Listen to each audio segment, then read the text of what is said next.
Giorgio de Chirico's parents were Italian with a strong affinity to Italy. In 1888, Giorgio de Chirico was born in Volos, Greece. In 1891, Giorgio's younger brother, Andrea, was born. In 1905, their father, Evaristo, died, and the family moved to Italy. Chirico's mother, Gemma, took control of the boys' matriculation. After 1 year in Italy, they moved to Munich, Germany. Giorgio studied art and his younger brother studied music. When Giorgio's studies ended, he moved to Paris. He joined the avant-garde artists of this period. He had an early success in the years 1911 to 1914. As World War I approached, Chirico left Paris to join the Italian army. He was stationed in Ferrara, Italy. After World War I, Chirico's popularity diminished. One explanation is that Chirico had lost his genius and was unable to create innovative paintings. Another explanation is his career was sabotaged by the Surrealists. After his initial Parisian success, Chirico fought an intense battle with the Surrealists, and they prevailed. There was an overwhelming agreement by artists and critics that all of Chirico's work after 1918 was insignificant. Let's begin with what he accomplished. He holds a pivotal position as a precursor to Surrealism. The simple, accepted narrative is Chirico painted some striking images that depict vacant, melancholy, and cryptic scenes of Italian piazzas, set in the late afternoon with towers, trains, and arcades. Chirico called his painting metaphysical painting. Around 1911, the journalist and poet Guillaume Apollinaire recognized the originality and merit of Chirico's work and praised him in print. During these few years, Guillaume Apollinaire was at the center of the most significant art movements of the 1900s. In 1916, another poet, André Breton, was transfixed when he saw Chirico's paintings. In the years that followed, Chirico's stature rose, especially with the Surrealists. Enthralled by these paintings, the Surrealists declared them a cornerstone to support their theories on the potent power of the dream state in creativity. Art history concretely uses Chirico as a precursor to Surrealism. To return to Chirico's matriculation, I want to make a distinction concerning Chirico and his contemporary artists, including André Breton. It has to do with the class system. All societies have different classes. In the past, countries like India and England had distinctive classes that were well defined. In modern America, there can be an illusion that classes are equal. As Andy Warhol said, the great thing about America is his Coke is the same Coke the president drinks and the bum on the gutter drinks. Chirico received an upper-class education. With private tutors, he was enchanted by Greek myths and Roman culture. His honor and respect of the great masters of painting set him apart from Picasso and Matisse, who blatantly and purposely created images that violate the methods of the grand masters of painting. Chirico's attitude was opposite of Moreau, who wanted to assassinate painting. In the early 1900s, revolutionary ideas, like Impressionism, did not enchant the minds of all art students. Impressionism was an affront to museum art. Brought up in a higher class with a private education, Giorgio de Chirico wanted to preserve the stature of his class. Museum art was a treasure to be worshipped. An artist must add to this legacy. Generally, he looked down on Impressionism, claiming it only captured the seeable world. He thought it based solely on optics. When he did have high remarks for a Van Gogh painting of hay and a red moon, I think this was because it was a poetic composition. Cubism is also based on optics. Chirico considered subjects based on imaginative world as a higher quality than optical paintings. He was making a distinction between this and metaphysical painting. I've read that Eugene Delacroix was the last great painter who was an aristocrat. I think Chirico is actually the last. I'm speaking of an artist whose lineage is from the times of kings and queens. Chirico's father, Evaristo, was a gentleman. With impeccable manners and intelligence, he rejected the rich man's idle life and became a successful railroad designer in Greece. He was the designer and chief engineer of the Thessaly Railroad from Bolos to Kalabaka. He sought to raise his sons to be gentlemen. On one occasion, he was shocked by the vulgar language of the other students at Giorgio's school. Immediately, he removed Giorgio and enrolled him in a new school. In Chirico's autobiography, he describes his father's study, which has a portrait of King Umberto and Queen Margherita in a carved, varnished black wood frame. The current Italian king was Vittorio Emanuele III and Queen Elena, but his father favored their predecessors, King Umberto and Queen Margherita. For many years, Chirico had private tutors. The quality of Chirico's education exceeded other artists of his time. His teachers inspired him with classicism, including the heroic Greek legends. This elevated him into another category of painters. Chirico declared his metaphysical epiphanies were inspired by the modern writings of Friedrich Nietzsche. Chirico was a literary painter whose most significant paintings were from poetic imagination. Chirico was privileged and acted privileged. Many of his letters show his delicate temper. In his autobiography, he describes several episodes where his stomach was upset by awful food. He had a sense of entitlement, and when people criticized or ignored his painting, he attacked them personally. He called them stupid. Chirico's superior attitude led him to criticize other painters. He said Salvador Dali had the brain of a little chicken. Evaristo died in 1905. Chirico was 17 years old. After Evaristo's death, the mother Gemma took strict control of the boy's matriculation.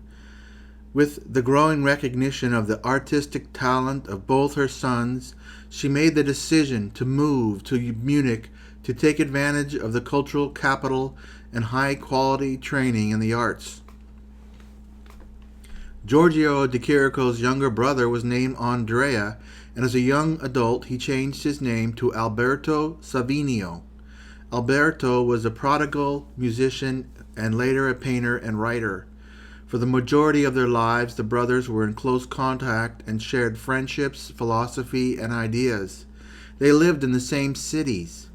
This relationship had a profound effect on the brothers' art. The details of their mutual influence are being examined by scholars.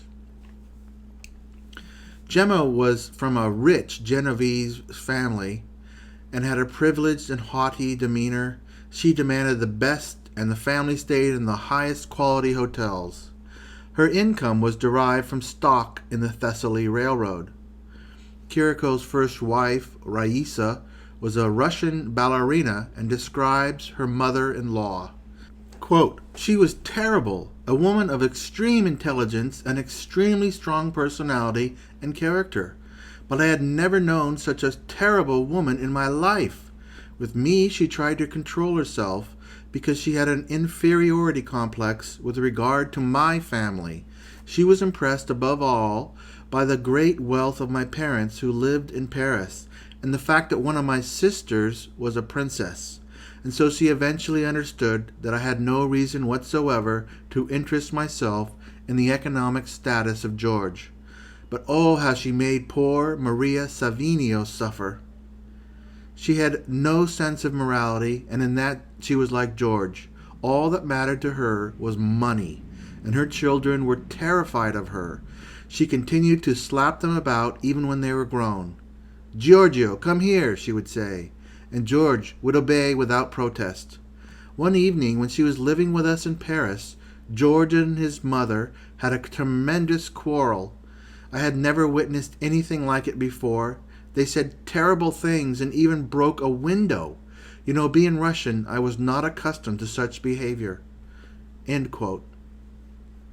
Later, Raisa found them quietly talking over a pot of tea. In Munich, the boys could acquire the best instruction from German professors, another example of the educational privilege that Chirico enjoyed.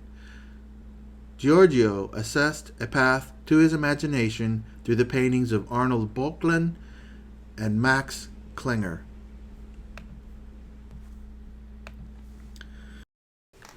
Through reading books written by Friedrich Nietzsche, Chirico formulated his core concept of enigma. Quote, "I was a great admirer of Nietzsche, and I perfectly understood the actual nature of the innovations that this philosopher introduced to the world of thought. This novelty was a strange and very profound poetry, infinitely more mysterious and solitary, that is based on the stimming of an autumn afternoon, when the sky is clear and the shadows are longer than in summer, for the sun is lower in the sky. The extraordinary sensation can be experienced best in Italian cities and Mediterranean cities like Genoa and Nice. But the best city where this extraordinary phenomena appears is Turin." End quote. Stimming is a mood, the mood of an autumn afternoon in an Italian piazza. Nietzsche's work crystallized in Chirico the concept of enigma. Throughout his early life, Chirico writes about two words, metaphysics and enigma. Let's spend the next section examining enigma. Today, the word enigma is a word that has been used in film, literature, puzzles, cryptography, music, and video games.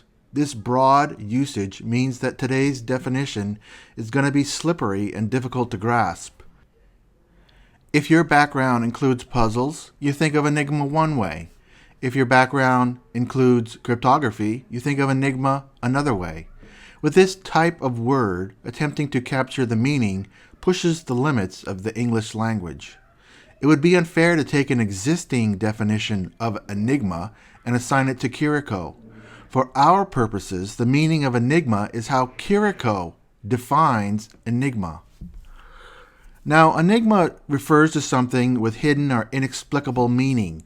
Strange or inexplicable, it captures our attention. The world is full of objects, yet some objects have a resonance that captures our gaze. I think that Chirico's meaning is a fascination with an object that is inexplicable. Everyone understands a fascination with a sexual partner built into our mind. Hunger introduces a fascination toward our preferred food. These desires driven by the needs of the body. Humans are also fascinated with subjects, images, feelings, and objects that define them as a person. One is fascinated with medicine, specifically the eye. Another is fascinated with food, specifically pastry. These are subjects. Some are obsessed with an object or an image. I would say this object has a resonance with them and as an enigma to them. Even a feeling like love could be an enigma. Chirico meditated deeply and explored the world of enigma. The enigmas he expressed resonated with the viewers of his work. We can see the mystery, are transfixed by the objects, and we cannot explain it. Chirico identified his enigmas and established the ability to paint his enigmas such that the enigmas resonated with his viewers. This establishes enigmas that we see. It is another miraculous feat to paint an enigma, and the painting itself is an enigma. All masterpieces in art are enigmas. In his 20s, Chirico wrote, quote, "What is needed above all is to rid art of all that has been familiar content until now. All subject, all idea, all thought, all symbol must be put aside to have the courage to give up all the rest. There is the artist of the future, someone who renounces something every day, whose personality daily becomes purer and more innocent. Above all, what is needed is confidence in oneself.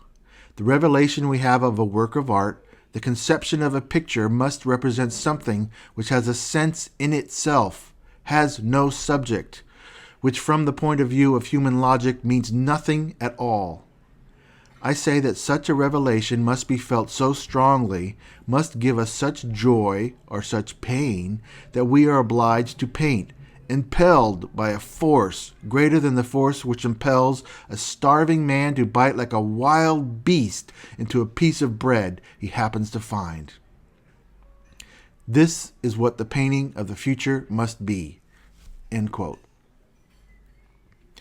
Education is full of dogmas, yet Chirico's formidable education, he writes about his process of erasing all personal opinions and looking at the world, people, objects, moods in a fresh way.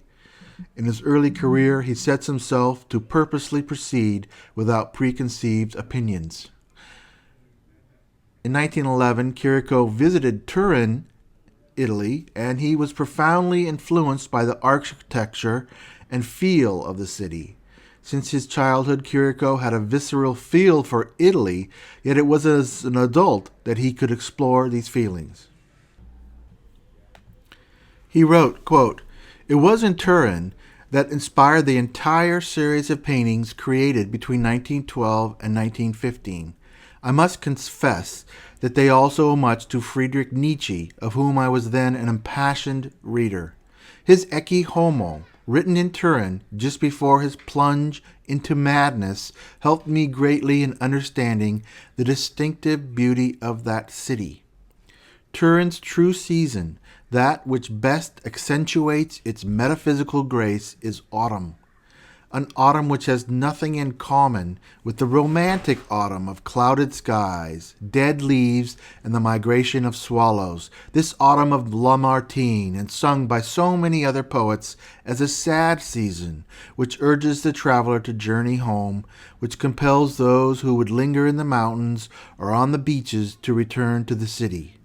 Season of the Day of the Dead, of weeping willows, of farewells to life. The autumn that Turin revealed to me is cheerful, though certainly not an ostentatious and multicolored joy. There is something vast about it, at once near and far, a vastness of great serenity and supreme purity, rather like the joy of a convalescent liberated from a long and grievous illness. It is the season of philosophers and of poets and artists inclined toward philosophy. The afternoon shadows are long, and there reigns everywhere a euphonious quiescence. One might even think that all violent passions and evil sentiments had been flushed from the hearts of men who can now look one another in the eye without fear and without envy. This is an autumn meant to be enjoyed by the happy few. It is my view that this harmony, so exquisite as to be quite nearly intolerable, played no small part in the madness of Nietzsche, whose already debilitated spirit simply could not sustain such overwhelming stimuli. I was cast into a crisis of melancholia and pessimism when I was suddenly seized by the revelation, though fortunately a crisis of manageable proportions. There will doubtless come a day when men will have trained their spirits to receive the blows of metaphysical discoveries, just as today they train their bodies through physical exercise. The autumnal charm of Turin is rendered yet more piercing by the rectilinear geometry of its streets and squares, and by the porticos which allow one to stroll easily about no matter what the weather. These arcades give one the impression that the city was constructed explicitly for philosophical musing, for concentration and meditation. Turin is a city of apparitions. One enters a square and comes upon a man of stone, who fixes one with his gaze as only statues can. Oftentimes the horizon is closed off by a wall, from behind which sounds the whistle of a locomotive, the rumble of a train about to part. All the nostalgia of the infinite is revealed beneath the geometric precision of the piazzas. We remember these moments, when aspects of the world whose existence we had only suspected suddenly appeared to us, revealing the mysteries which lie there, in every moment at the limit of our capacities, there where our short-sighted vision cannot quite distinguish them, nor our imperfect sense perceive them. Their deaf cries, uttered from closely yet resonant as voices from another planet, can only be very rarely apprehended by our human ears, accustomed as they are to the clamorous logic of life. These things, the knowledge of which brings us great joy and open the doors to unknown vistas, provide us with measurable and precious reserve during periods of spiritual drought. Yet these same things which reveal themselves so amicable as if to offer proof of our creative spirit will also occasionally amuse themselves by playing with us, by hiding, by blending in with the surroundings such that we pass right by without seeing them. Like the hunter, with rifle in hand, passes by a motionless quail crouched against a mound of earth with tones of color that blend with its feathers. End quote. In this spiritual, philosophical dream, Chirico creates the most enduring and powerful images of his life. Chirico has a poetic style of writing. Judging his writings as facts causes confusion. Chirico says Turin was responsible for his metaphysical awakening. Later, in another epistle, he writes that he was sitting in the Italian Piazza San Croce in Florence, and he was inspired to create the Italian piazza paintings. These two Italian experiences lead us to believe that the Italian piazzas are in Italy. However, the biographer Paolo Baldacci presents evidence that the exact portico arcades are similar to the arcades in the Hofgarten in Munich, Germany. Chirico studied at the Art Academy near the Hofgarten. Chirico's writings are hints at places, while he has the ability to mix the imagery from different locations and experiences into one. His metaphysical cities represent poetic constructions of his imagination. Here is Chirico on statues, quote, "Statues for me are a kind of ghost of a man. I really like statues of politicians or national heroes that we find in public squares. I feel they're better if they stand on bases or pedestals, but low ones because they lose the value when they're too high. It's important that the monumental statue should give the impression of blending in with the people's life, with the life of the passer-bys, those who are around the monument." End quote. In the Paris Salon d'Independence in 1913, the poet Guamin Apollinaire wrote complimentary reviews of Chirico's work. As an unknown artist living in Paris, these reviews established Chirico at the same level as Apollinaire's other favorites, Picasso, Matisse, Rousseau, Delaunay, and Derain. The relationship between Apollinaire and Chirico strengthened as they spent time together. Apollinaire wrote, quote, "Chirico is the most outstanding painter of the new generation." End quote. At this time, Apollinaire was the focal point, the linchpin of modern art. His ability to open his mind to new paintings enabled him to recognize and praise the wide display of styles of Picasso and Cubism, Matisse's Fauvism, Delaunay's Orphism, and Chirico's metaphysical painting.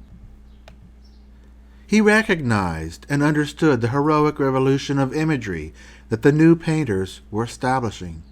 The new styles were distinct, and Apollinaire deftly maneuvered through these social circles with understanding, fluidity, and respect. Himself a major poet whose fascination with art inspired him to create visual poetry called calligrams, where letters in the poem created an image that summarized the content of the poem. One of his highly regarded poems is Mirabeau Bridge. Under the Mirabeau Bridge the river slips away. As for our love, I have memories of joy always after pain. The night is a ringing clock. The days go by, not I. We're face to face and hand in hand, while under the bridge of our embrace roll waves of our endless gaze. The night is a clock ringing. The days go by, not I. Love goes like a river, love goes by. Poor life is sluggish, and expectation always violent. The night is a clock chiming, the days go by, not I. The days and weeks slip away, the past is lost, love remains lost. Under Mirabeau Bridge the river slips away. The night is a clock chiming, the days go by, not I. Le pont Mirabeau. Sous le pont Mirabeau coule la Seine, et nos amours, faut-il qu'ils m'en souviennent, la joie venait toujours après la peine. Vienne la nuit, sonne l'heure, les jours s'en vont, je demeure. Les mains dans les mains, restons face à face, tandis que sous le fond de nos bras passent des éternels regards longs de silence. Vienne la nuit, sonne l'heure, les jours s'en vont, je demeure. L'amour s'en va comme cette eau courante, l'amour s'en va comme la vie est lente, et comme l'espérance est violente. Vienne la nuit, sonne l'heure, les jours s'en vont, je demeure. Passent les jours et passent les semaines, ni temps passé, ni les amours reviennent. Sous le pont Mirabeau coule la Seine. Vienne la nuit, sonne l'heure, les jours s'en vont, je demeure.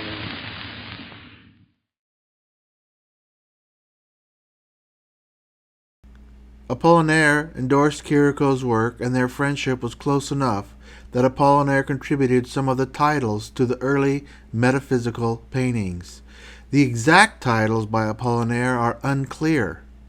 Later, titles of paintings would become a significant point of argument. There is evidence that in their group they named each other's paintings. Here is a letter from Chirico to Apollinaire regarding Apollinaire's companion, the painter Marie Laurencin. Quote, I will bring the enigma of the day to you one of the next few days. I thought of a title for Miss Laurencin's painting today, Mystery of a Moment, because the various things represented in it with the same suddenness that occurs at certain times when the intimate essence of objects appear to us in their full metaphysical reality.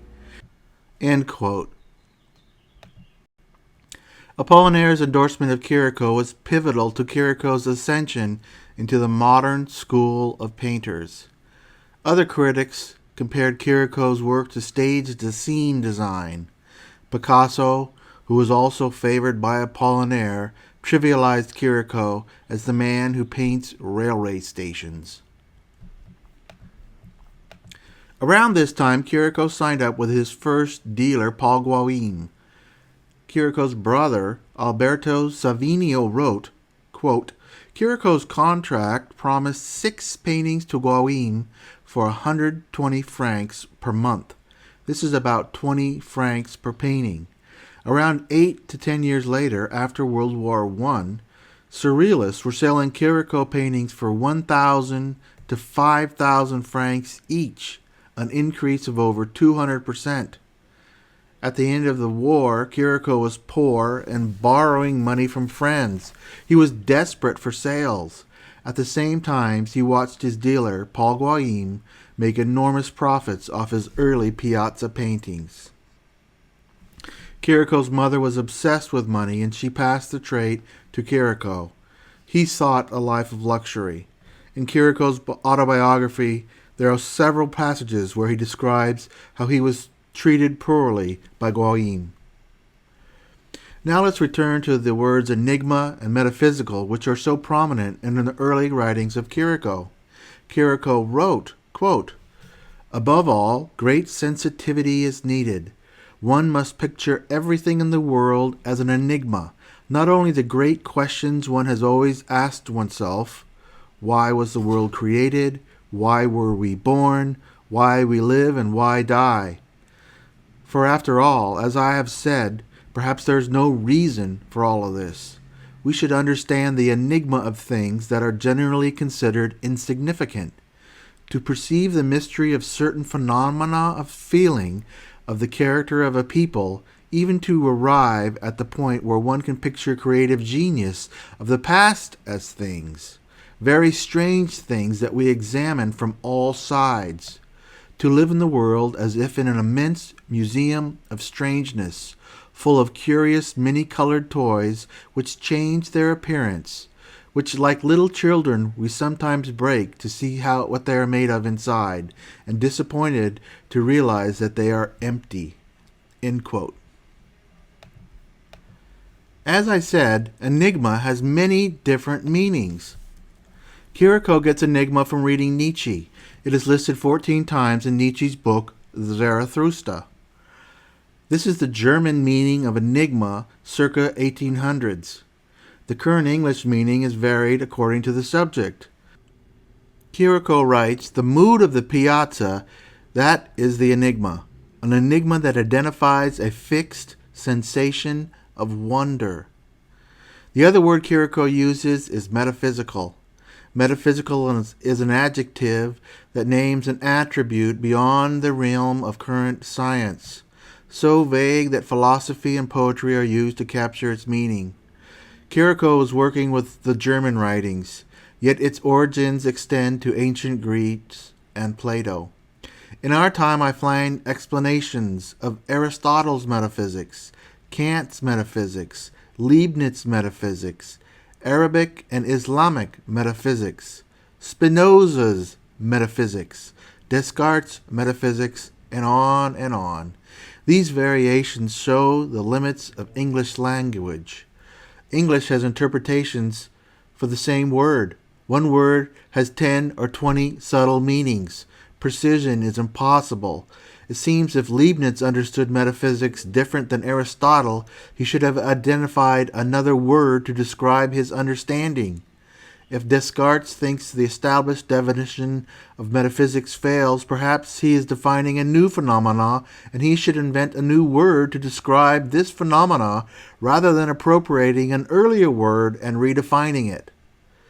The power of the word metaphysics was such that philosophers could not improve it.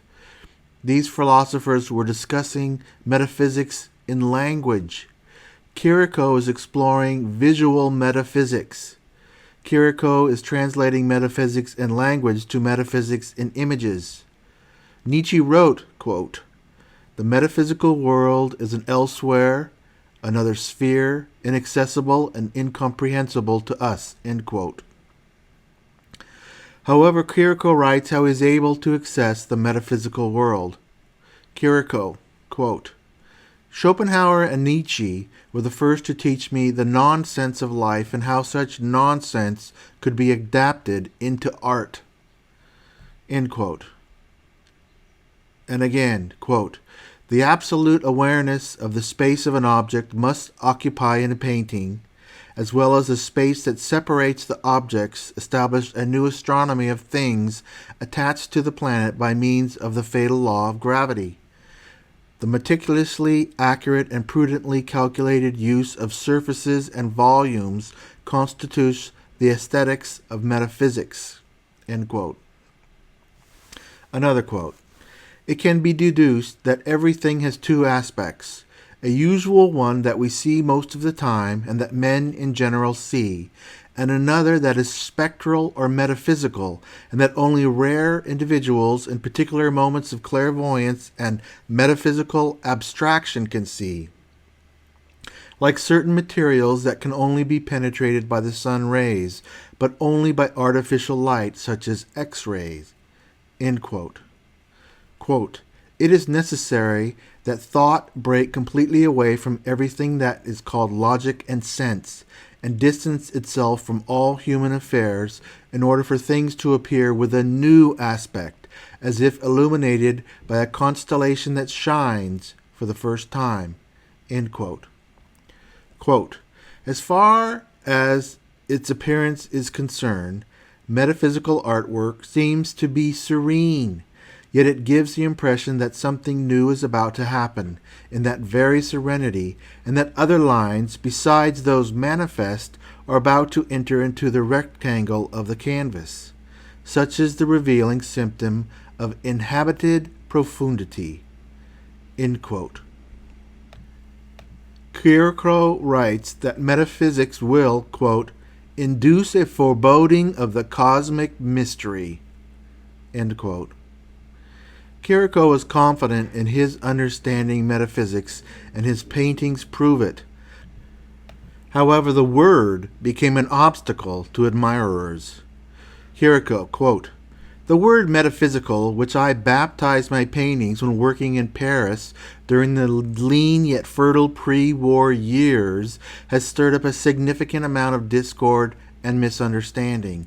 The usual lie, which later degenerated into a commonplace, was to say, 'This is literature.' The word metaphysical gives rise to untold misunderstandings, especially in those constipated minds which, not having the healthy power of creation, live on plagiarism and banality, and spray their chronic bile upon any passerby who happens to have surpassed their intellectual capacities. In France, the confusion extends to the point of attributing the invention of metaphysics to the Germans, and I remember the battle I had to fight in order to have the terrible term accepted, for it made even the most sensible person suspicious. I do not see anything tenebrious in the metaphysical. The tranquil and insensate beauty of matter is for me metaphysical, and even more metaphysical are those objects whose clarity of color and exactness of measure render them antipodes of all confusion and vagueness. The component parts of the word metaphysica can lead to another colossal misunderstanding. Metaphysic, from the Greek beyond the physics, might lead one to think that the things which exist beyond the physical must constitute a sort of nirvana-like void. It's pure imbecility if we consider that an inexplicable state X could exist outside of a painting. It is inside the objects, as in my paintings. That which I have attempted in art has never been attempted before me. My work is an unmistakable signpost in the progressive unfolding in the complex machinery of human arts. My art is frighteningly clever. It returns from beyond unexplored horizons to fix itself in metaphysical eternity, in the terrible solitude of an inexplicable lyricism. A cookie, the corner formed by two walls. A drawing that evokes the nature of idiotic and insensate world which accompanies us through this tenebrious life." Apollinaire had been painted by Henri Rousseau. He is shown with his muse Marie Laurencin. Marie Laurencin was one of the most formidable female painters of this period. In 1914, Chirico painted a portrait of Apollinaire. The portrait is divided into three areas. The bottom shows a statue with black glasses covering the eyes. This stone figure is bald, unlike Apollinaire. The stone figure is not Apollinaire. To the right is a shell and a fish facing upwards, both rendered in pencil, an innovative technique. The top shows a half silhouette of Apollinaire's head. There is a white circle forming a target near the temple. This image was prophetic because when World War I began, Apollinaire saw combat and was injured in the spot that is depicted in the painting. The year of his injury was 1918. This foretelling of the future had great significance to the Surrealists. World War I began and Chirico had to enlist in the Italian army. He criticized the food, the barracks, the ranking. He detested how the ranking officers used the form of you. He was assigned to a hospital in Ferrara. His metaphysical painting was evolving. The subjects were changing to mannequins, biscuits, pictures inside pictures, military badges. At this time, Chirico met Carlo Carra, another Italian painter. Carra was a member of the Italian Futurists. He also worked in a primitive style, a childlike manner. Working with Chirico, his imagery metamorphosized into paintings with metaphysical imagery of the mannequins in sparse interiors. Carra was able to leave Ferrara before Chirico. He exhibited his derivative metaphysical paintings in Milan. At the time, Chirico's paintings were known in France, not Italy. Carra's exhibition in Italy established him as the originator of metaphysical painting. This caused confusion and anger for Chirico. Chirico had to correct Italians who told him Carra invented metaphysical painting. In 1914, Chirico painted an image of a man with closed eyes, shirtless, facing the viewer. Today, this painting is known as the child's brain. André Breton considered this a monumental painting, a touchstone. Breton acquired the child's brain and maintained ownership until the 1960s. Looking at the image, we see a husky, shirtless man with a beefy mustache. In front of him is a closed book. The closed eyes is a sign of sleep or death, yet he can't be sleeping or dead because he's upright. He has white skin. He can't be a statue because Chirico paints statues that have Roman or Greek origin.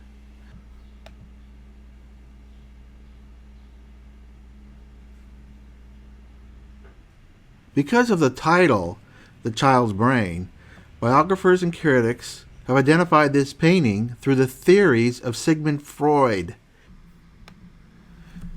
They interpret this as a representation of the child's relationship to his father. Chirico told the Surrealists he had dreams of his dead father. He wrote down the dream and it was published in the Surrealist journal.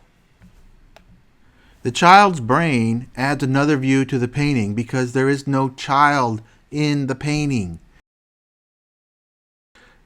Therefore, the title infers that the viewer is the child. This is the child's view of the naked father, seeing his vulnerability, stripped of his power over his child. This represents a moment when a child becomes an adult, a moment when a child views their parent as an individual rather than protector. Following this interpretation, the figure has been identified as Chirico's father. The Surrealists saw it in a Freudian perspective, a boy's Oedipal competition with his father. Many 20th century critics appropriated Freudian ideas and used these theories in art. In every painting they looked, they found oral, anal, phallic, everywhere, Oedipus complexes, id, ego, superego. Critics appropriated psychoanalysis theory and used its set of tools and vocabulary to interpret art. They saw this as Chirico's father and all fathers. The closed eyes had great significance to the Surrealists. In 1929, Man Ray took a group photo where all the eyes were closed. You can interpret this as an endorsement of the dream state. Walking around conscious with eyes closed is a form of dreaming while awake.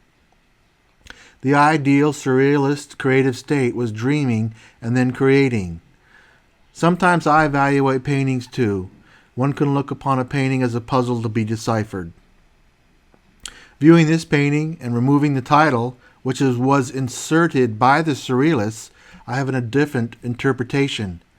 I see another way to interpret the accepted interpretation. In 1925, Chirico firmly states in a letter that the title is not The Child's Brain, it is The Ghost. This explains the skin tone, which is closer to a color of a ghost. In a letter to Gala Eluard, Chirico writes, quote, I am about to finish The Troubadour for your husband and The Child's Brain for you. I do not hide the fact that I do not like this title. To me, this painting is instilled The Ghost, and that is why it is called The Ghost. There is something disagreeably mad and surgical about the other title, which has nothing to do with the essence of my art. End quote.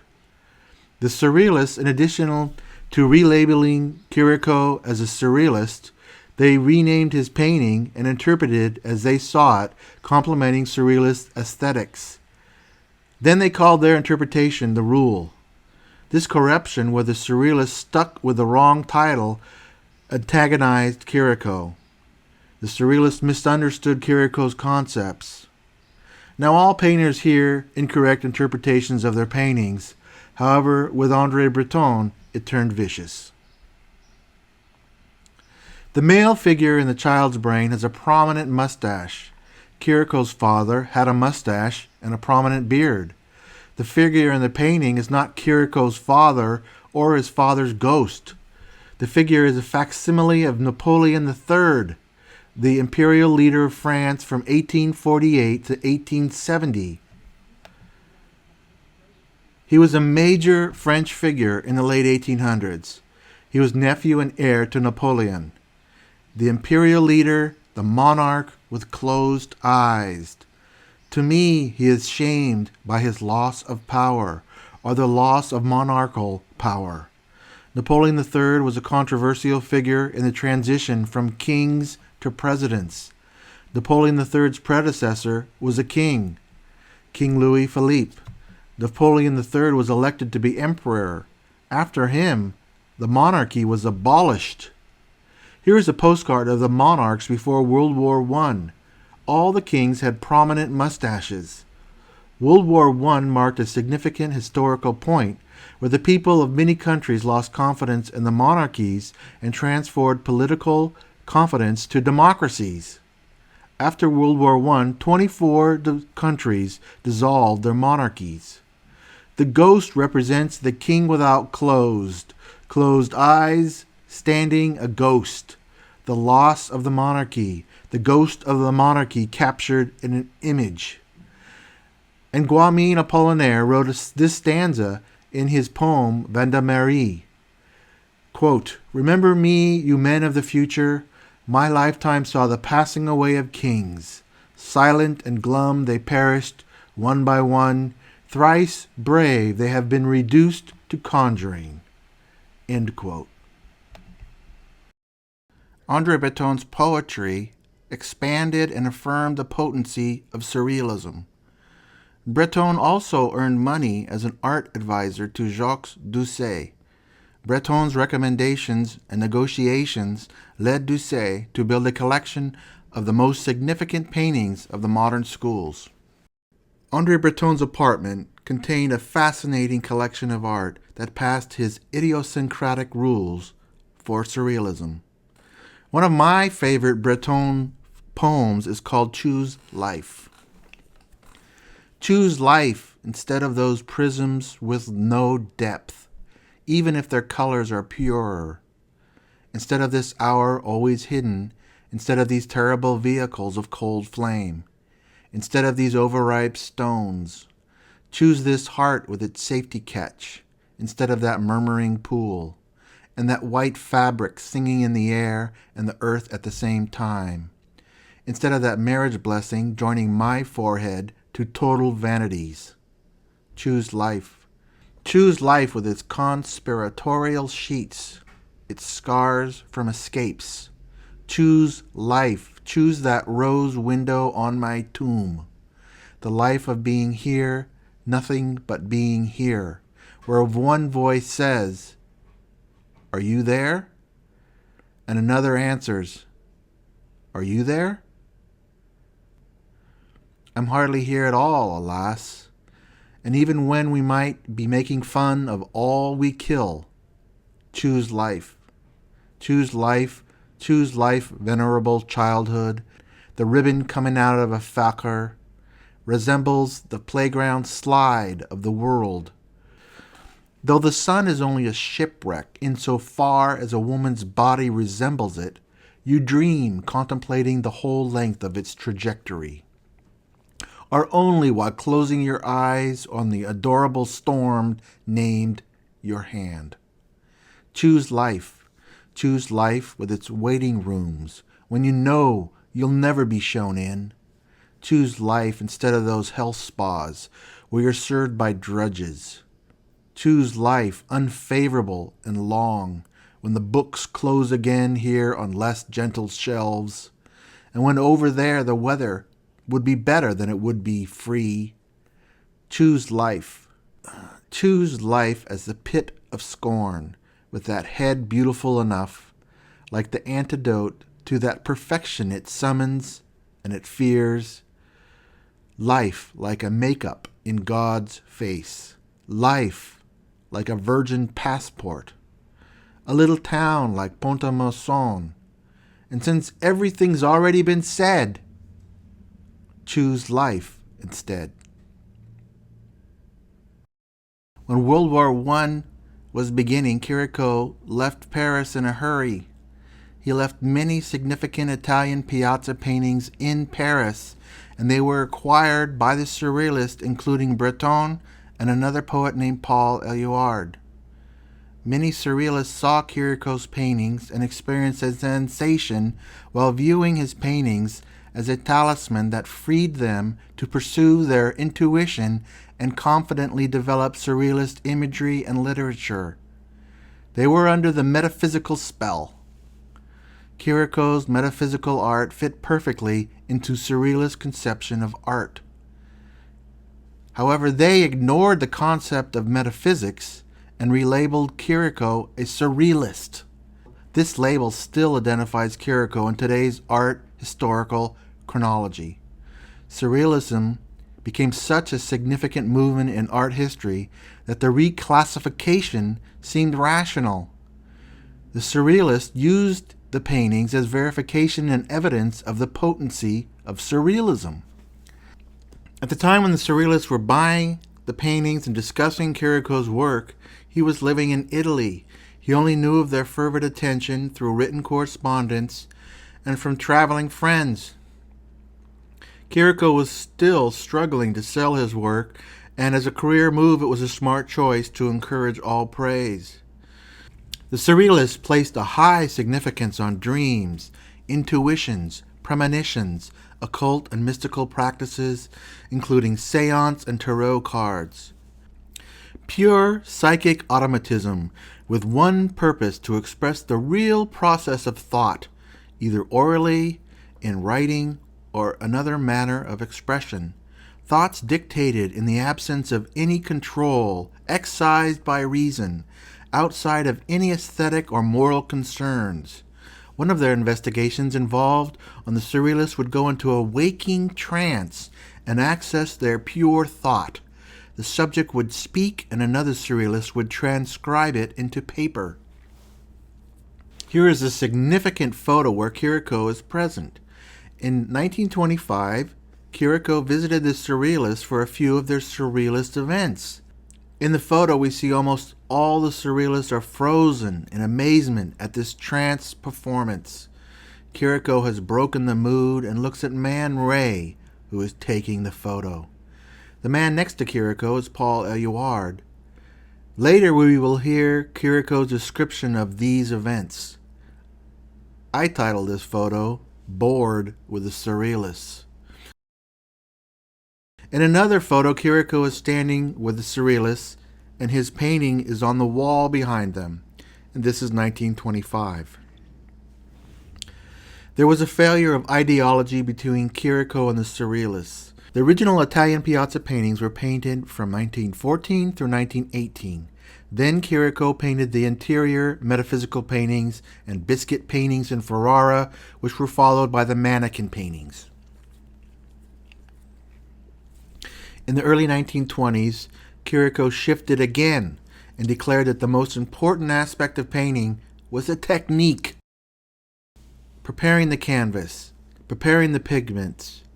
He went to the archives and studied the historical methods of paintings. He recreated the recipes used to prepare the base layer for tempera and oil paintings. He copied paintings in museums.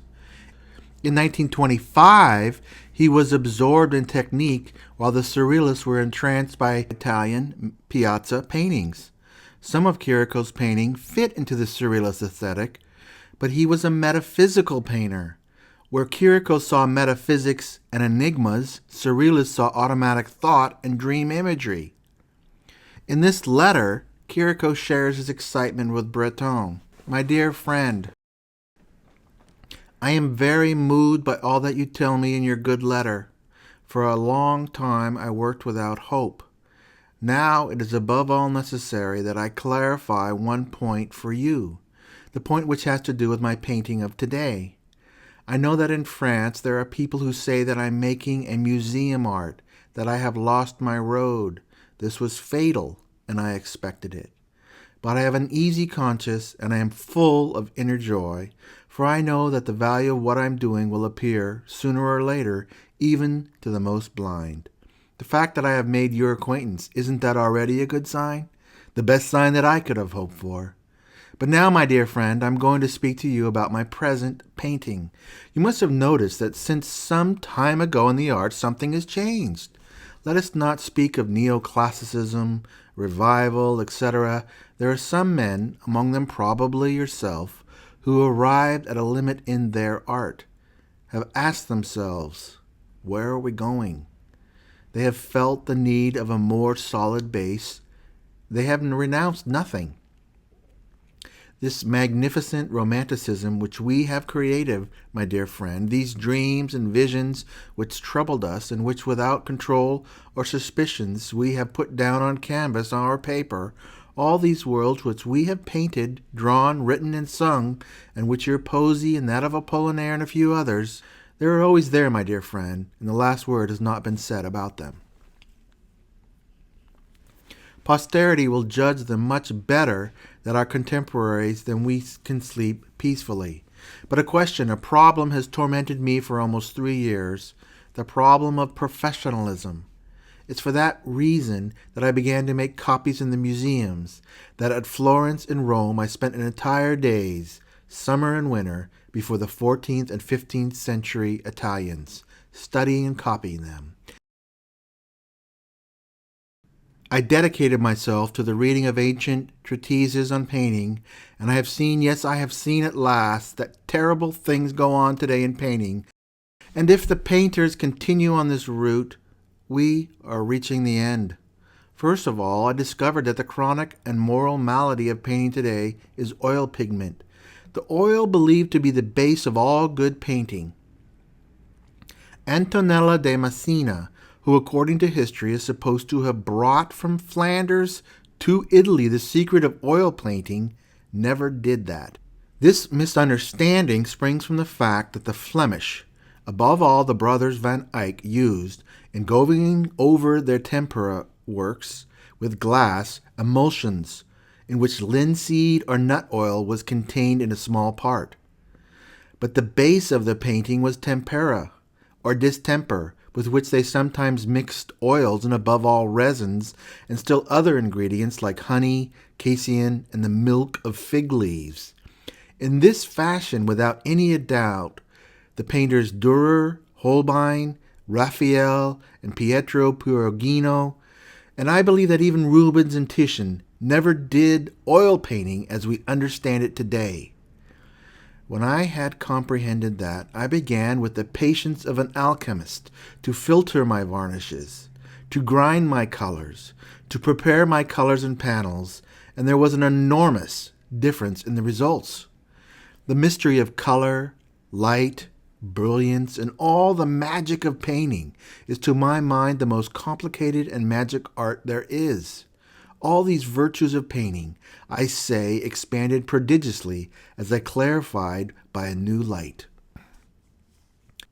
And I thought of all these painters who thought to be able to resolve with their technique the problem of light, when on their palettes they carried the very source of shadows. And I have painted also. I paint more slowly, it's true, but how much better. I have recently done a self-portrait of which I will send you a photo. It is a thing which could be a figure in the Louvre. I say that not to praise myself, but because I think it. Excuse my long peroration about the painting, but and also my poor French, the French of a peninsular barbarian. For today I don't wish to tire you further. I will speak about your poetry, my projects, and my arrival in Paris, which I hope to be able to arrange this spring. Thank you again. I embrace you. Sent from Rome in 1922. This subject of this letter must have repulsed André Breton. Breton believed in revolution. He was an agitator, later a communist. He rabidly rejected the institutions that glorified dead art. A basic tenet of Surrealism was it abhorred Catholicism. One Surrealist went so far as to verbally attack a priest in public. Chirico mentions painters like Messina, Van Eyck, Holbein, Rubens. All these painters painted religious subjects. To André Breton, museum art was a waste of time.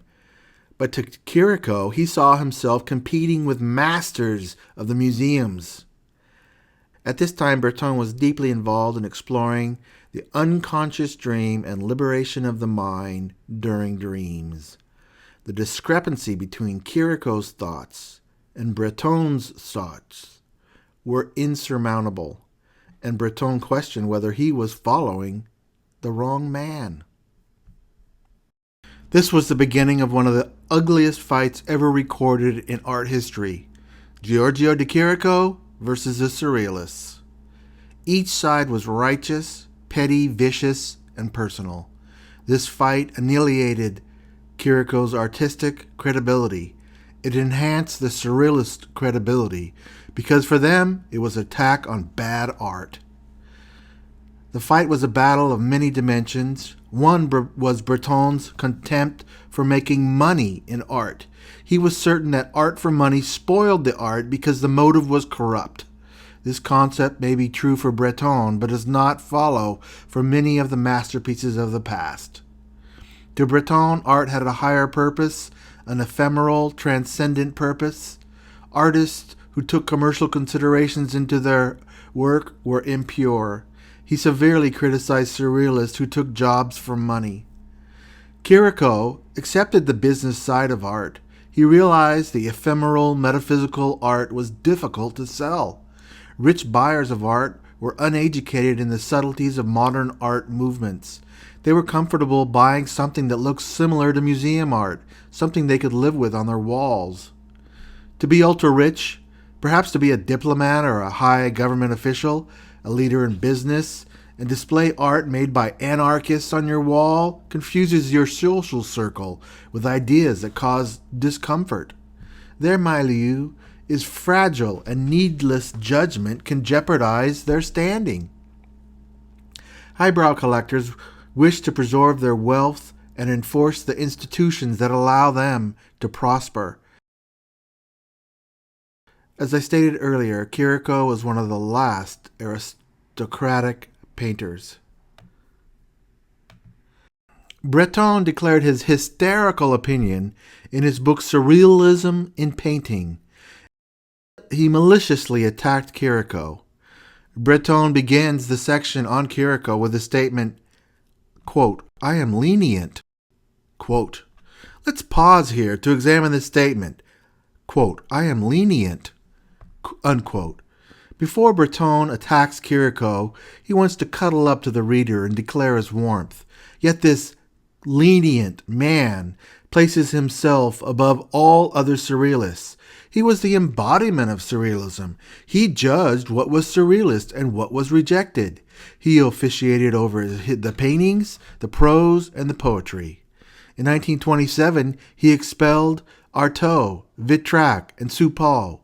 In 1929, several members were expelled: Prévert, Baron, Desnos, Léris, Limbourg, Masson, Quinault, Maurice, Beaufard, and Éluard in 1938. Salvador Dali was expelled in 1939. In 1953, Tanguay was expelled. Max Ernst received the Grand Prix of the Venice Biennale and was expelled. In 1969, Breton protested Marcel Duchamp. Marcel Duchamp's offense was accepting a Dali painting as a gift. Yet here it is. André Breton writes, quote, "I am lenient," unquote. There it is in print. Complete self-delusion. Quote, "I am lenient, so long as an artist's work of life does not sink into general confusion, and so long as abysmally mean and low considerations do not end up by outweighing all other factors that might otherwise persuade me that the life of the work in question is truly significant and exemplary. I ask nothing better than to give respect and praise where it is due. The greater the test to which a man is put, the more grateful I am to him when he passes it. And that is just as it should be. In this connection, nothing has given me greater pause for reflection than the attitude of Giorgio de Chirico, such as it is defined over the last few years.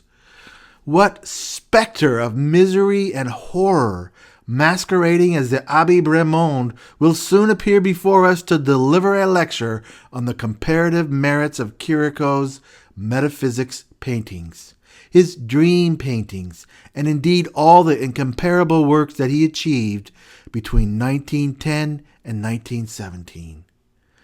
We have spent 5 years now despairing of Chirico, forced to admit that he no longer has the slightest idea what he's doing.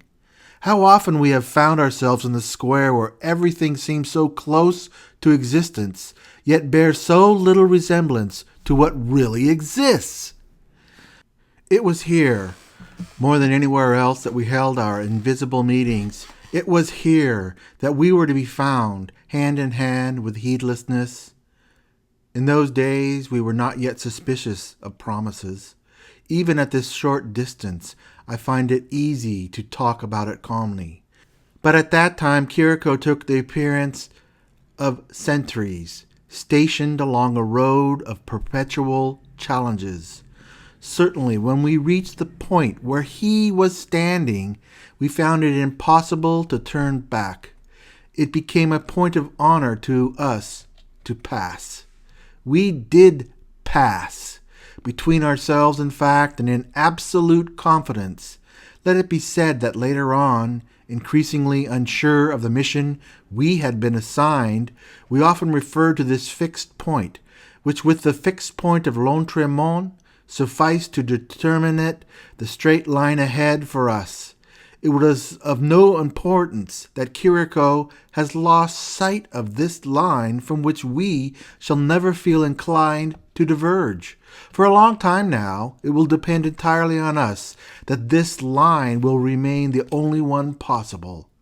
What greater folly than that of this man, lost now among the besiegers of the city he had built and rendered impregnable? The city will never cease to confront him, as it will for so many others, with its merciless severity, for it was he himself who designed it so that whatever happens there had no choice but happen in just that spot. The city is self-contained as a rampart, the city lit from within itself in broad daylight. This is the invitation to wait. How many times have I tried to get my bearings here, to perform the impossible feat of circling this building, to work out the far from alienating rising and setting of the suns of the mind. Period of the porticos, period of the ghosts, period of the mannequins, period of the interiors. In the mystery of the chronological order in which you appear to me, I do not know exactly what significance to attach to the sequence which came to halt when, without much doubt, inspiration suddenly abandoned Chirico. This same Chirico whose main preoccupation today is to prevent us proving his fall from grace. Mystification apart, no one has lived even for a fleeting moment for something other than life in its conventional sense, and has experienced the exaltation that this feeling produces, can then renounce his new freedom so easily. Simply fixing on canvas a nondescript sky, a cup, a bunch of sour grapes will not do the trick, because you will still be called to account for the apparitions that have ceased, and if you fail to answer quickly enough, everyone turns his back on you contemptuously. There are people then who dare speak of love when they are already no longer in love. I have actually witnessed the painful scene of Chirico attempting to reproduce one of his own early paintings with his present heavy hand. Not indeed because he sought some illusion or disillusion in this act which might have been touching, but because by cheating on its external appearance he could hope to sell the same picture twice. It was so far from being the same, alas.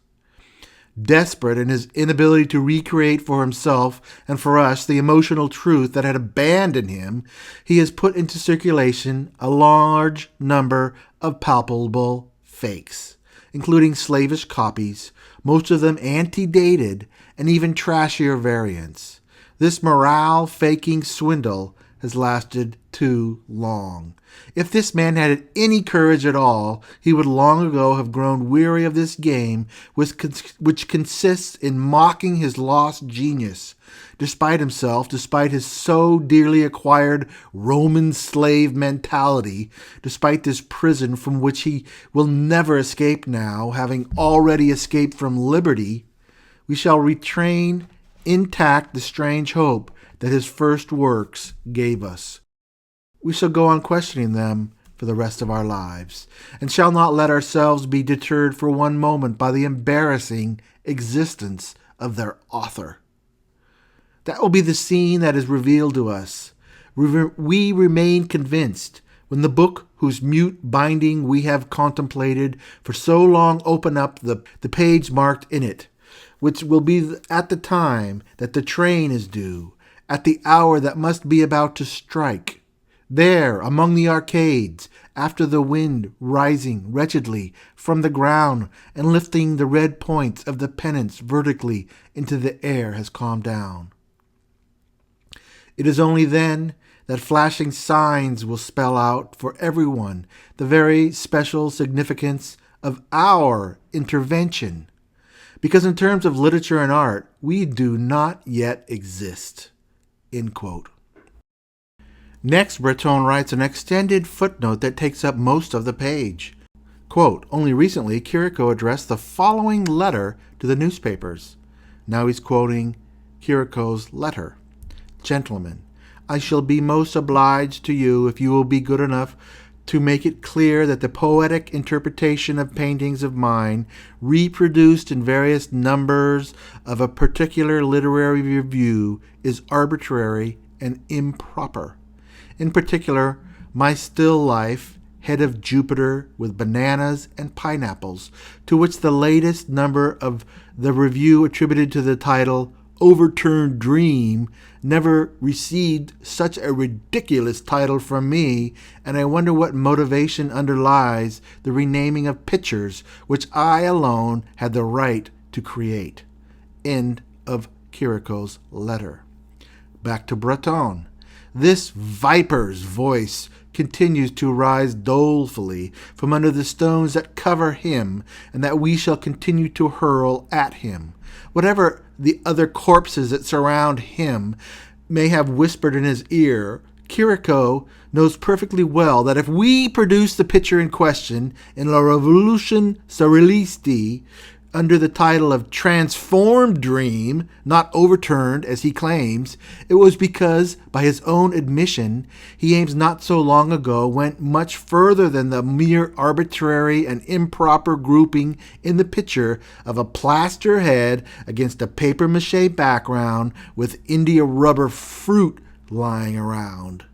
In the title Transformed Dream, which we have respected because it appears on the back of the canvas, can in fact be attributed to someone other than Chirico, it must be remembered that prior to 1917, he often left it to Apollinaire to think up the titles for his pictures, as well as devised him to do, since in this field a single unhappy choice of title by Apollinaire is worth more than all the happy choices concocted by Chirico later on.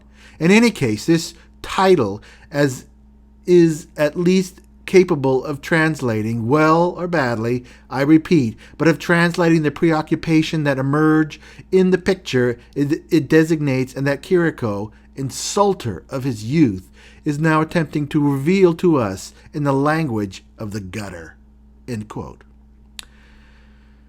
I see Chirico's anger, but not the vulgar language. In the beginning of this, Breton alludes to Chirico as a corpse, a dead man. This is following an obituary that the Surrealists published of Chirico in Révolution Surrealiste. Breton had the great insight to praise Picasso, Moreau, Frida Kahlo, Magritte, Picabia, and Kandinsky.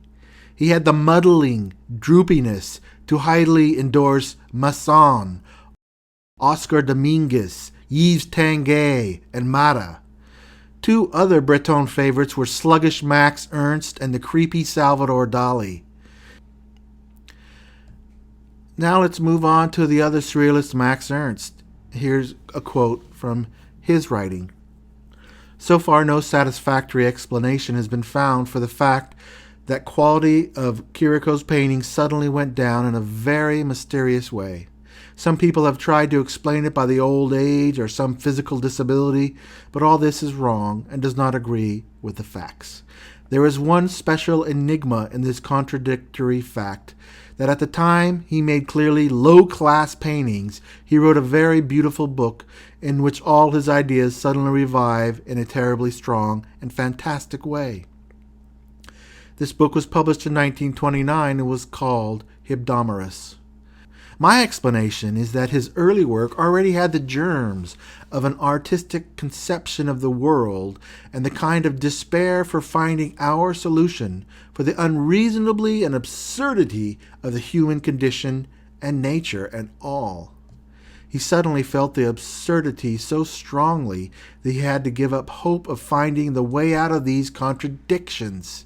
He was suddenly taken by a kind of rage, of revolt and distraction, and this revolt was not limited to any one thing. It was not only a revolt against the human condition, but it was against nature and against himself. So he started a work of self-destruction. Not suddenly, but a very slow self-suicide, which included not only his whole life, but his work too. He knows, and he knew very well, that he had done some absolutely marvelous and new work in the domain of painting and poetry. His destruction was directed expressly against everything his contemporaries and he himself considered genuine, great, and inspired, and as a kind of revelation. His friends and former friends tried to persuade him that he was in the wrong, but they didn't understand what it was about, and so he had to struggle also against his best friends. Most of them still have a great admiration for his earlier work, but when they speak about it, he gets furious and tries to tell them that everything he did before was worthless, and that the work he is doing now is the most beautiful things in the world. He knows very well that it is not true, and he suffers from the necessity to lie. One day, some time ago, I came with André Breton and Alberto Giacometti to Chirico's studio in Paris. He showed us a series of paintings which had been done in the lowest postcard style. All of them were views of Venice, Italy. After we had seen then 12 paintings, suddenly Andre Breton became furious and insulted Chirico in the most horrible manner. Chirico did not mind at all. He said, "Oh, if you don't like Venice, I can show you some views of Naples." And so he showed us some views of Naples in his same postcard style.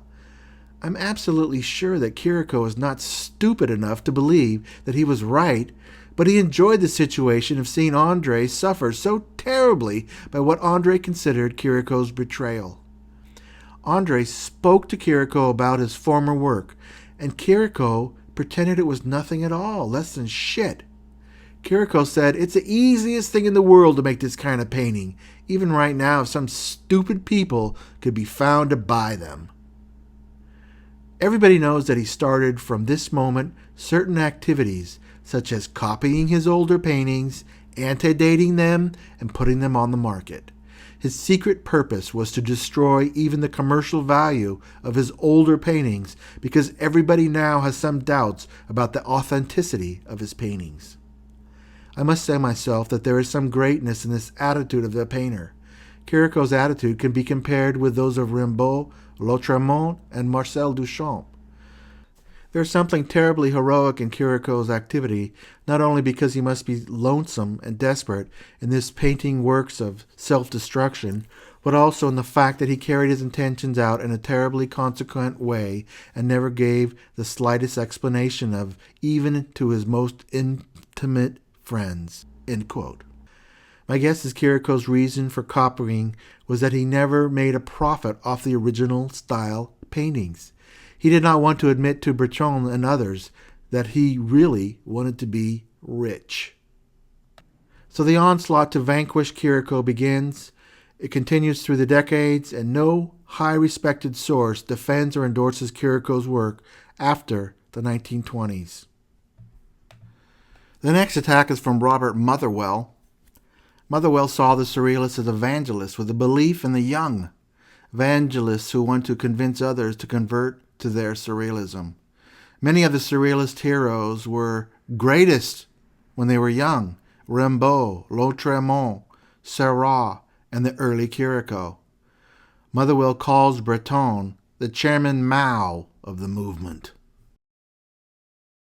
Motherwell wrote about Chirico, quote, "Standing in front of these late gouaches, they are filled with incredible potentialities, or more specifically, what remains now of the expressiveness of the work of 1914, symbolizing the content of the child's brain, with its father image, yes, the father, shockingly naked but unrevealed, hairy, immovable, inescapable, standing like a massive rock on the silent shore of the unconscious mind, a rock unseeing with its closed eyes, but a rock resisting all attempts to pass beyond, a rock to burrow into, if that is the only possibility of getting behind, but a rock eternally waiting for when it will be at once judge and executioner, judge of the guilt inherent in killing the origin of one's being in order to be, the executioner by virtue of one's fear of being free. What remains of that? Nothing. Nothing but the problem of how this awful degeneration came about. Was it, as I suppose, the consequence of a tragic action, the result of choice between irreconcilable values, or was the actual circumstance as banal as Dali's? Mr. Sobey, otherwise admirable when he wrote The Early Chirico in 1941, gives us not a hint. Certainly the conventional thesis, which holds that Chirico's genius simply burned itself out, explains nothing. It merely remarks that phenomena to be explained. The evidence of this work suggests a hypothesis which, if not complete, does dispel the mystery in part, and the hypothesis has the advantage of being tested just as it is suggested by the works themselves. For them the central fact is plain enough. Circa 1910, to 1917, young Chirico produced a quantity of pictures of which the majority are indubitable masterpieces. Pervaded by a binding poetry, the paintings after this date are filled with meaningless classic paraphernalia and the plasticity expressly designed for contemporary taste. The few other relevant facts are well known. Chirico's great period corresponds to Cubism's great period, of which Chirico was either in ignorance or of which he was indifferent. At any rate, his own historical influence came in 1920 as the poetic opposition to Cubism's architectonics, and he was made influential largely through the interest of his worker Breton, a poet, and Ernst, a painter and a poet, which is not surprising in view of Chirico's essential poetic rather than essentially plastic gift. His particular plastic inventions, like the shadow cast by an unseen object, a device later to be exploited by Dali, derive from poetic insight. For example, the remarkable intensity of feeling in the early work arises more from the nature of juxtaposition of his subjects than from their formal relations to one another, adequate as the latter may be. The emphasis of his poetry has important outside evidence.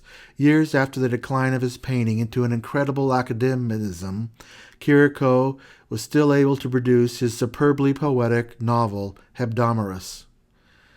Now it is scarcely plausible to suggest, as Mr. Sobey does, that Chirico's genius died a lingering death, that at times, as in certain paintings and his novel Hebdomadus, it has raised himself in bed.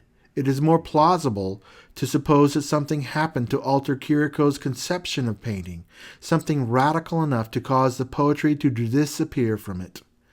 It so happens that Chirico first became interested in Parisian painting at the moment when it was turning away from many years of experiment to a normative authoritarianism, to a painting relying on the weight of traditional images understood by everyone, as in the classic period of Picasso, Turin, and so on. It is not difficult to suppose that Chirico was ravished by the objective authority of such painting and determined to participate in its creation. His pictures after 1918 being failures are generally ignored by critics, but they afford the clue. The intention of the latter pictures is authoritarian. The observer from below up to the white horses, as he must look up to the equestrian monument. Traditional, the subject matter being reminiscent of antiquity, with its classic columns and its treatment of personages and horses in shades of white, like ancient statues. Normative, being intelligible to any normal person, since it depends on neither personal sensitivity nor insight, but on associations commonly known in the Occident, and no doubt most important to Chirico's mind, plastic. The attempt to have painting itself constitute the meaning as in Cubism, not poetic insight, hence the fat impasto, the simplification of forms, the color by local areas, the importance of contour, the emphasis on surface texture, and the other devices of contemporary taste. Of course, he was foredoomed to failure in this effort to create such painting because his gift was not normative, authoritarian, and plastic, but actually the precise opposite, unique, personal, and poetic. And it is unforgivable that these latter works are not even the honest attempt to enlarge his experience and ours. They are instead deliberate attempts to cater to the luxury trade. Like all such works, they are unnecessary, they fulfill no genuine need. In this later work is the result of deliberate choice, as I suppose the choice represents a moral action, the choice between two irreconcilable values, and where the action becomes tragic is in the pursuit of that thing Chirico chose as the final good.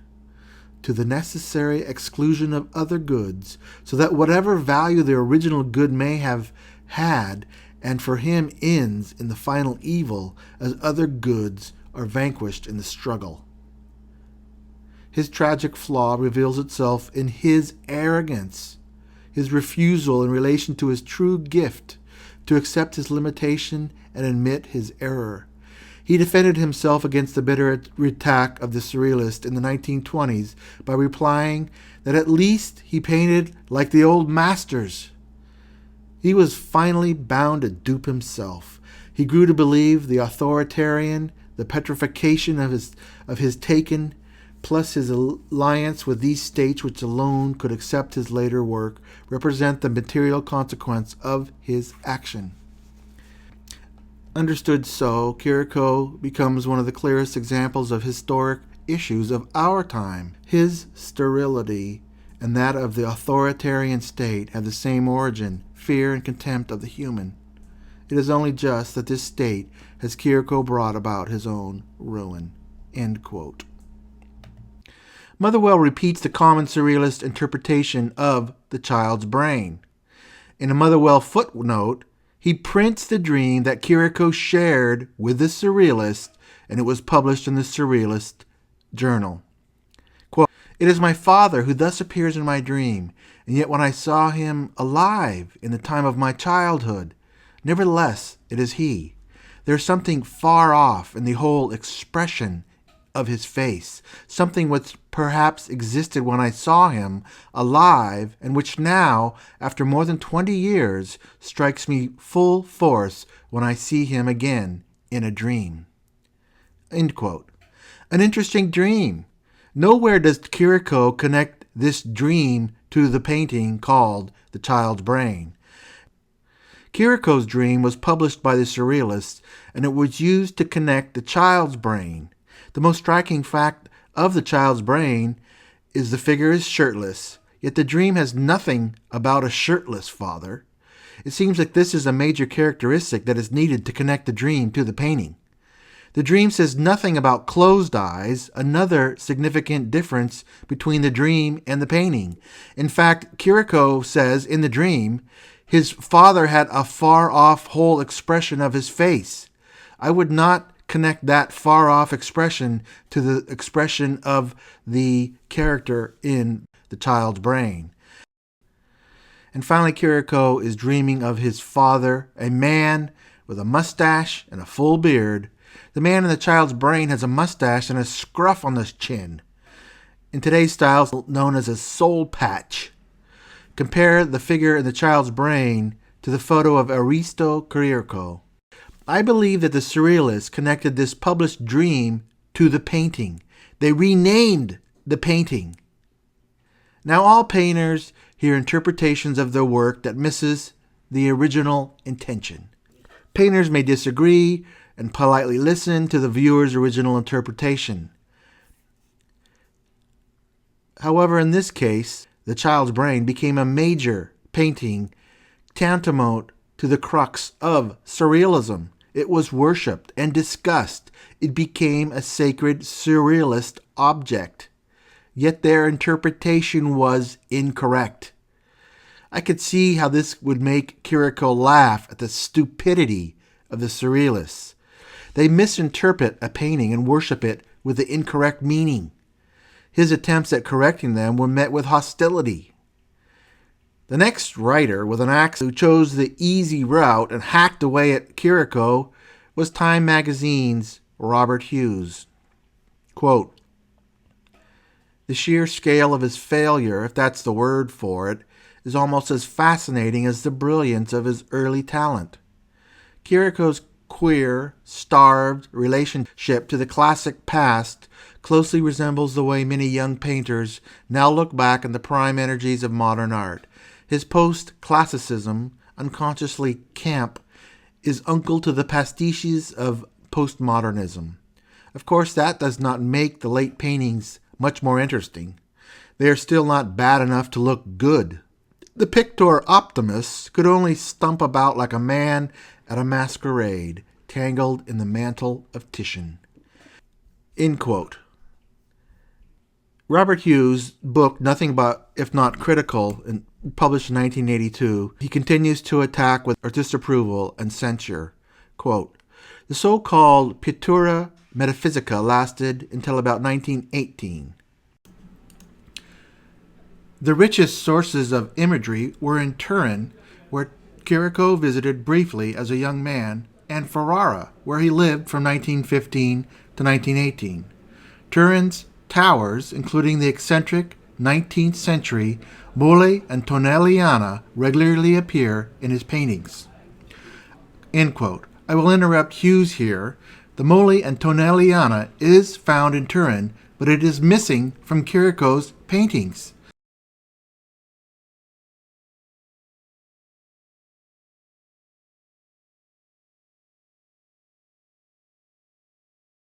The closest structure to the Mole Antonelliana is in the Nostalgia of the Infinite. I think the differences between the two towers are too large to make a connection. Back again to Hughes. Quote, another favorite site there, Piazza Vittorio Veneto, is surrounded on three sides by plain, deep-shadowed arcades. These serried slots of darkness are the recurrent motif of Chirico's cityscapes. End quote. Let's use some online mapping to examine the Piazza Vittorio Veneto in Turin. It's a beautiful, inspired piazza. However, you notice the arcades have circles between the arches. The circles are missing from Chirico's arcades. Since I have read much of what Hughes read, and I know his reference is based on Chirico's own writings, as I stated earlier, Chirico wrote he was deeply inspired by the arcades in Turin. Chirico also wrote that he was inspired to paint the Italian piazza paintings while sitting in the Piazza Santa Croce in Florence. However, from a factual point, these remarks are misleading.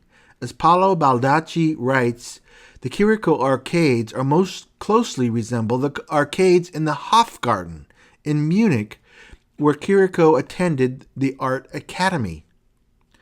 As a side note, the Hofgarten in Munich was the site of the infamous degenerate art exhibition by the Nazis in 1938. It is also mentioned in the beginning of T.S. Eliot's poem, The Wasteland. Then Hughes continues the distorted dogma of the child's brain, quote, a constant theme of Chirico's early work is the loss of his father, the railroad engineer commemorated in these white statues, phallic smokestacks, cannons, towers, and trains. Perhaps he consoled himself by embracing the most paternal of all styles, the ultimate authority of the Greco-Roman archaeology as transmitted by the Renaissance, a classicism one could approach only from the outside. Waking this sleeping father became another obsessive project. After 1920, Chirico is always quoting classical models, allegories, iconographies. End quote. Here is Hughes wearing his Freudian beard and tight-fitting suit, psychoanalyzing Chirico. Dreaming about the dead father does not mean Chirico was obsessed with his dead father.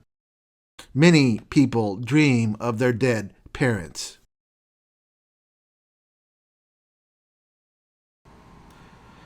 After World War II, the poet Paul Eluard directed the painter Oscar Dominguez to paint forgeries of Chirico's metaphysical paintings. In 1946, Galerie Eluard in Paris exhibited 20 forged Chirico paintings. André Breton approved of the forgeries and the sale of the fake Chiricos. Chirico protested the fake paintings, and this caused chaos in the marketplace. Collectors began to question the authenticity of the Chirico paintings.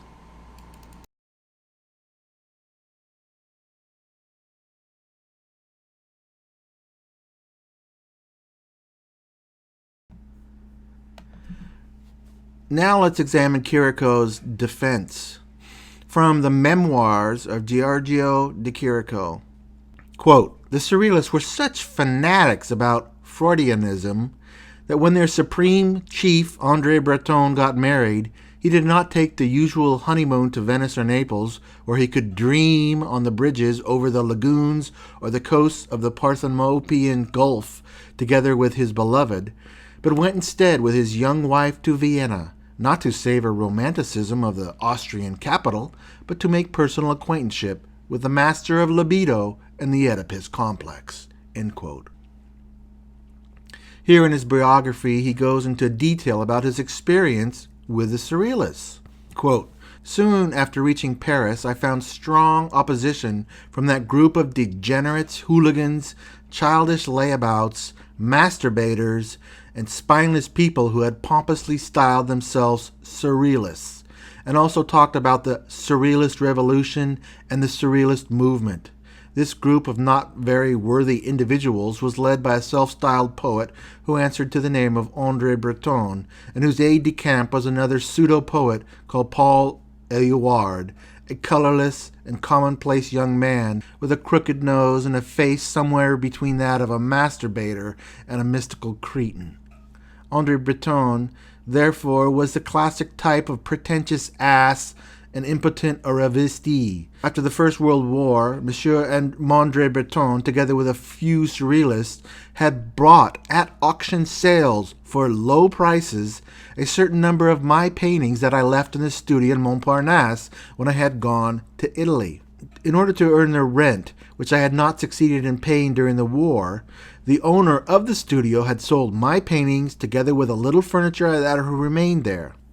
Monsieur Breton and his acolytes hoped that I would remain in Italy, that I would die in the war, and that in some way I would no longer appear on the banks of the Seine, and in this way they would have been able to quietly and gradually pick up all the paintings of mine, even from private individuals, and especially from my dealer, Paul Guamin, who stupidly sold them various paintings of mine, which I had sold to him between 1913 and 1915. In this way, the Surrealists, to monopolize my metaphysical painting, which they naturally called Surrealist, and then by means of public articles and a whole system of skillfully organized bluff, they hoped to do what dealers had done with dead artists, Cézanne, Van Gogh, Gauguin, Donier Rousseau, and Modigliani, sell my paintings at extremely high prices and pocket a stack of money. My arrival in Paris in 1925 with a collection of new paintings, my relationship with local dealers, and my exhibitions of painting different in type from what they possessed and whose value they inflated caused confusion in the Breton camp and made a mess of everything. For this reason, the Surrealists decided to undertake a large-scale boycott of my new output. When in 1926 I had an exhibition at the Lyons Rosenberg Gallery, they immediately organized in a shop they had opened on the Rue Jacques-Callot an exhibition of metaphysical paintings of mine which they owned. Then they published a catalog with an utterly silly preface. The preface was a kind of libel and consisted more of criticizing the paintings I was showing at the Rosenberg Gallery than of praising those which was shown at the Surrealist Gallery. They were so persistent, so hysterical in envy, which resembled that of eunuchs and old maids, that they were not content with boycotting my work in Paris, but organized through their representatives in Belgium, Holland, Switzerland, Britain, and the United States. Their silliness then reached the point of doing things of this type. When my exhibition at the Rosenberg Gallery and the exhibition of my metaphysical paintings arranged by the Surrealists at their gallery in the Rue Jacques-Callot opened more or less at the same time, the Surrealists organized a parody of the work I was showing at the Rosenberg Gallery in the window of their gallery. For example, they bought at bazaar some of those rubber horses which are given to children to play with, and had placed them on a little heap of stand, which had a few stones around them and a piece of blue paper, presumably representing the sea. Then, in order to parody the pictures which I called furniture in the open, they had shown some doll's furniture which is sold in old toy shops. The result, however, was that this parody in the window of the Surrealist Gallery provided great publicity for my show at the Rosenberg Gallery, and I sold my pictures, which gave the pseudo-poet André Breton a liver attack. Apart from behaving like hooligans and petty delinquents, the Surrealists also did things which were incredibly funny and diverting. The meetings in Breton's house reached the heights of comedy. Soon after my arrival in Paris, before the Surrealists had realized the danger I represented to their dubious projects, that is, before their hydrophobia had been fully realized, I twice had the occasion to attend their gatherings. The guests would arrive at Breton's place about 9 in the evening. His place consisted of a vast studio overlooking the Boulevard de Clichy, and there were few bedrooms with every modern comfort. Although the Surrealists professed unalterated communist sensibility and anti-bourgeois feelings, they always tried to live as comfortably as possible, dress very well, and eat excellent meals washed down with excellent wines. They never gave so much as a centime to a poor man, never lifted a finger in favor of someone who needed material or moral support, and above all, they worked as little as possible or not at all. The gatherings took place in Breton's studio. Here is a description of one of these gatherings at which I was present. Breton's wife and the friend he had invited sat on huge divans in thoughtful, reflective attitudes.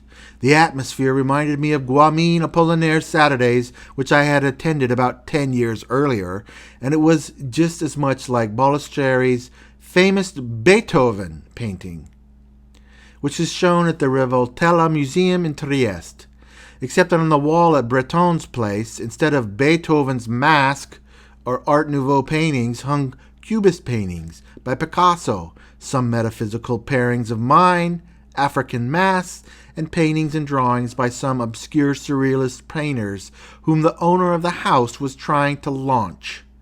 In fact, the scene was more or less the same as that at Apollinaire's house. In the atmosphere of false meditation and ostentatious concentration, André Breton walked about the studio reading in a sepulchral voice extracts from L'Autremont. L'Autremont is a pseudonym for Isidore Duncasse. He declaimed the foolish remarks of Isidore Duncasse with a severe and inspired expression. On other occasions, a new genius was presented at these gatherings. The evening when I was there were 2 young men who appeared, and they said they lived in the Latin Quarter, and they were medical students. One of them, the younger, declared that he could draw the portrait of anyone, even from memory, and even if he had never seen them. But his portraits consisted of one eye only. He only drew one eye. The older of the 2, who seemed to be the other's manager, turned to those present and asked them to decide whose portrait it should be. A hysterical woman's voice shrilled out, "We want a portrait of Marcel Proust." The young student immediately sat down at the table. Paper and pencil and eraser were brought to him. The other, his friend, motioned to those present to remain silent and to move some distance away in order to not disturb the artist. They all retired respectfully, and you could have heard a pin drop. The young student became withdrawn for a moment, and it looked exactly as though he had fallen into a trance. Then, with the gestures of a somnambulist, watched over by his companion, he seized the pencil, looking into space, and began to draw. He drew for a few seconds, then put down the pencil, and his companion said loudly, "The portrait is finished!" Everyone rushed forward, and they all yelled together, "It's Proust! It's Proust's eye!" I also went up to the kind of eye, drawn from the side, rather like those attempts at drawing done by children. The eye could have belonged just as easily to the president of Nicaragua as to Marcel Proust. The second time I went to Breton's studio, some spiritualist sessions were organized. There was a young man named Desnos who was considered a medium par excellence of the company. and he would pretend to fall into a trance and would then begin to recite silly verses, of which this is a sample. Fertile migration towards horrible seashores. I have seen the ants migrating. Come and remove from the faithless stirrup the evening's encounter with flesh that is rotting. And so on, always in the same vein. Breton would give orders and issue instructions. Scribes and stenographers would rush up with paper and shorthand pens so they would not lose a single word of all the idiocies that the pseudo-medium rattle off. End quote. In Chirico's autobiography, he describes a conversation with a woman he met. Quote, one lady, a classical type of modernist snob, asked why I had repudiated metaphysical painting. I replied that I had not, in fact, repudiated, and that actually I had just sold Troubadour to a Swiss collector. And what was more, I told her that I would wager 10 million lira to 10 that she could not prove to me beyond all doubt that I had repudiated metaphysical painting. The modernist snob looked at me in surprise and perplexity. Then in anger and agitation she went on, but everyone says you have rejected your early manner. I said, I don't know who everyone consists of, but they are usually 4 troublemakers who try to confuse the ideas of people as naive as you. In order to fish the waters of so-called modern art and so-called new culture, I have never had a first, second, third, or fourth manner. I have always done what I wanted to do, standing loftily apart from the gossip and legends created about me by envious and interested people. And then, dear lady, why don't you ask Picasso if he has repudiated or rejected the harlequins, acrobats, and beggars he painted more than a half a century ago? When I finished speaking, the modernist snob was no longer to be seen. She had disappeared as through magic. At the same time, Chirico was producing the Venice paintings, the so-called postcard paintings, and the commercial copies of horses on the Grecian shore. There are also lots of metaphysical paintings that have been ignored by critics. The Surrealists had convinced most people that Chirico had lost his way and all of his work should be ignored. The Surrealists set up a construct where if Chirico deviated from their definition of him, then he was a failure. However, Chirico was doing what he wanted to do. Financially, his career was flourishing and he was sought out by art galleries. After World War II, he bought the top flat in the exclusive Spanga district of Rome. It's in the neighborhood of the Spanish Steps. He declared that Rome was the center of the world and he was at the center of Rome. He lived with his second wife, Isabella Farr. Chirico continued to paint metaphysical pictures. The bias against Chirico meant that the paintings were ignored. I looked and I cannot find any positive articles on these later metaphysical paintings. The evidence is so passionate and overwhelming that writers agreed with the popular Surrealist narrative. Contradictions were never seen. These paintings cannot be Surrealist because Chirico was excommunicated from Surrealism. They are uncategorized and they have been called neo-metaphysical. I go by what Chirico says. He said he painted metaphysical paintings his entire life, so I will declare these metaphysical paintings. Unlike the Italian Piazza pictures that explored shadows, architecture, and mood, these have very different subjects. The first one is called Sun on an Easel. Viewing sun on an easel paintings, I'm amazed that they were ignored. We are familiar with artists who paint sunsets. Monet has wonderful impressionist paintings of the sun, Van Gogh painted the sun. The sun's importance is beyond all religion, all politics, all society. Our sun is the source of everything in our lives, of every human, animal, plant on our planet. Every culture has depicted the sun differently. Chirico contends with this subject. Then let's look at how he does it. Chirico's sun is a disk with wavy flames coming out of it. His image is always connected to another black sun in the way of a cable. The dark moon crescent connected with a cable to light moon crescents.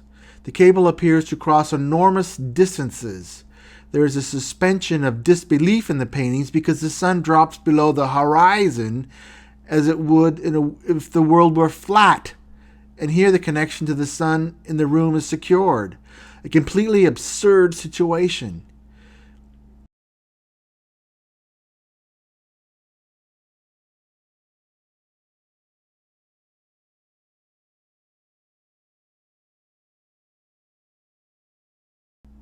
The next group of metaphysical paintings, these are the metaphysical interiors. In one definitive image, a figure rows a boat inside a room.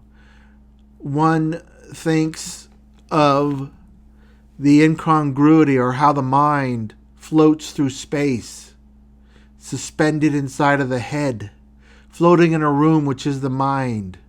Thoughts of the past and present and how they can float through our mind fluidly.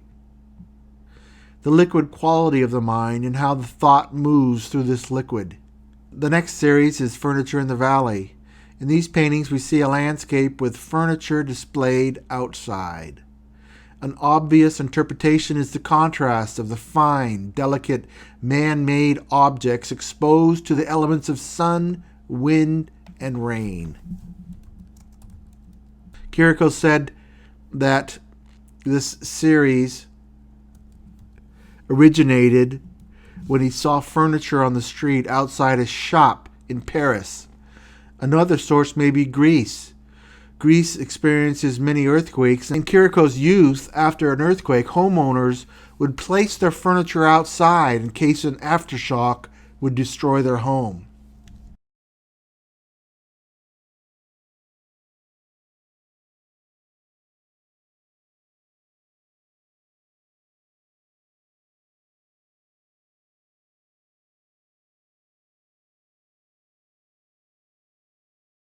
The next series is Mysterious Baths. These images have a generic man in a suit or a nude. There are red filled rivers marked with primitive diagonal to represent the waves. A completely different water than in the interiors. When I saw these, I thought, Chirico knows how to paint oceans and water. What an odd way to represent water. The men walk in the water, which seems to be about knee-deep.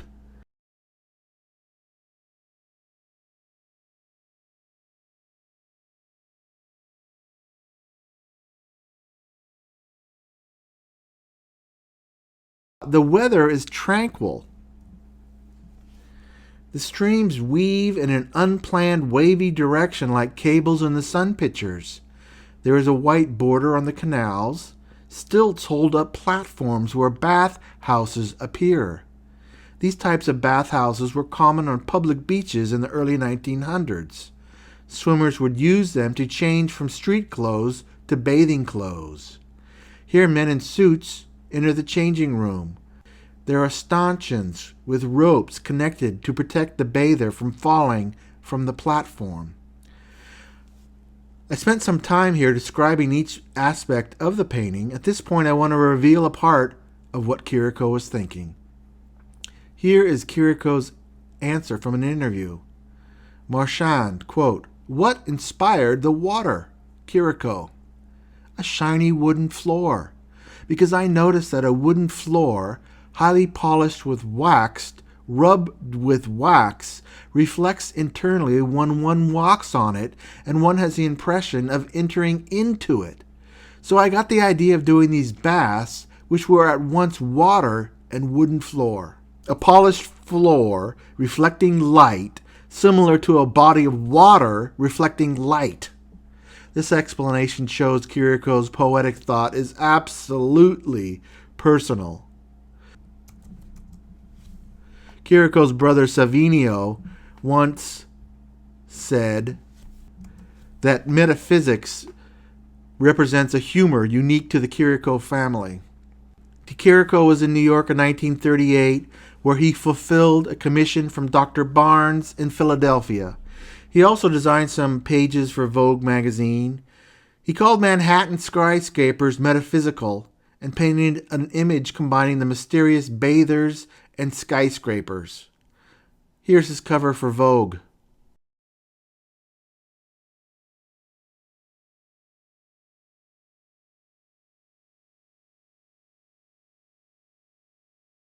When I browse these paintings, I think it is obvious that after 1918, Chirico was searching. He was discovering and creating fully magnificent metaphysical paintings.